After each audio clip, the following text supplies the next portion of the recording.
একের পর এক দুর্যোগে ঘুরে দাঁড়াতে হিমশিম অবস্থা দক্ষিণাঞ্চলের কৃষিকাজে জড়িত হাজারো মানুষের। সম্প্রতি অতিবৃষ্টিতে আবারও নাজেহাল অবস্থা তাদের। ভেসে যায় মাছের ঘের, সপ্তাহব্যাপী পানিতে নিমজ্জিত ছিল বর্ষাকালীন সবজি, অফ সিজন তরমুজের ক্ষেত, আউশ ধান এবং রোপা আমনের বীজতলা।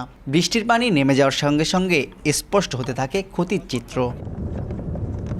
কৃষি ও মৎস্য বিভাগের তথ্য মতে চলতি মাসের অতিবৃষ্টিতে জেলায় ভেসে যায় 6,500-এর অধিক ঘের। প্লাবিত ছিল 1100 হেক্টর জমি, যাতে ক্ষতি হয়েছে প্রায় 22 কোটি টাকা। জলাবদ্ধতায় এমন ক্ষতির কারণ হিসেবে প্রাকৃতিকের চেয়ে মানবসৃষ্ট কারণকেই বেশি দুষছেন স্থানীয়রা। এই অবস্থা থেকে ঘুরে দাঁড়াতে সরকারি সহযোগিতা প্রয়োজন বলে জানান ক্ষতিগ্রস্তরা। কৃষি লাগাচ্ছিবেন, শসা লাগাই, কুমড়ো লাগাই, তারপরে লাউ লাগাই, কিচ্ছু করতেবেন, জলে তলায় গেছে। ধান করি আমি, সেই সমস্ত ধান ফেলানো সব তলায় দিয়ে সব নষ্ট হয়ে গেছে। আমরা যারা ঘের করি আমাদের কোটি কোটি টাকা ভেসে গেছে। প্রচুর মাছ বেরিয়ে পাশে নদীতে চলে যায়, ঘেরে বর্তমানে কিছু নেই।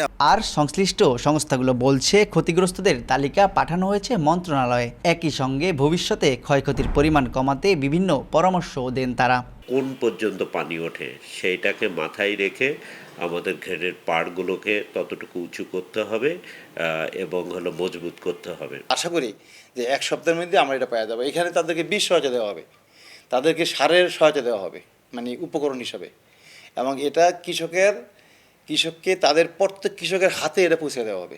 স্থানীয় আবহাওয়া অফিসের তথ্য মতে চলতি মাসে খুলনায় 600 মিলিমিটার বৃষ্টিপাত রেকর্ড করা হয়েছে। তানজিম আহমেদ, সময় সংবাদ, খুলনা।